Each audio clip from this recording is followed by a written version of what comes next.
Hello friends, आपका फिर से स्वागत है एक नई वीडियो में। गाइस आज मैं आपको बताऊंगी स्मार्ट टच कैसे यूज़ करते हैं। गाइस बहुत अमेजिंग सेटिंग है। गाइस कैसे यूज़ कर सकते हो वही बताऊंगी। गाइस मेरे पास है लावा का फ़ोन है फ्रेंड्स। यही शुरू करते हैं। गाइस सबसे पहले आपको सेटिंग को ओपन कर लेना है। सेटिंग जब ओपन कर लोगे तो ऐसे स्क्रॉल करना ऊपर की साइड और आपको यहाँ पे दिख जाएगा और ये वाला ऑप्शन स्पेशलिफिकेशन का एंड सॉरी गाइस इसको बैक करना। आपको स्मार्ट टच का ऑप्शन यहीं पे दिख जाता है एंड इसे ऑन करना।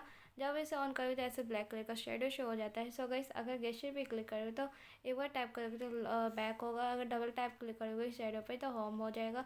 लॉन्ग प्रेस करके रखोगे तो लॉक हो जाएगा फ़ोन, यानी कि स्क्रीन लॉक पे चला जाएगा। सो गाइस एंड मेनू पे क्लिक करते तो आपको यहाँ दिख जाता है होम का ऑप्शन।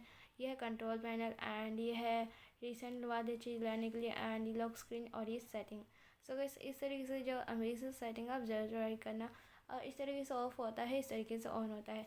जब इसे ऑफ कर दोगे तो आपको इधर शो नहीं होगा। तो गाइस अगर आप इस तरीके से यूज़ करना चाहते हो तो आप कर सकते हो गाइस। एंड गाइस अगर ये वीडियो अच्छा लगा तो वीडियो को लाइक और शेयर करना, चैनल को सब्सक्राइब करना। सो गाइस मिलते हैं नेक्स्ट वीडियो नए टॉपिक के साथ। तब तक के लिए नमस्कार।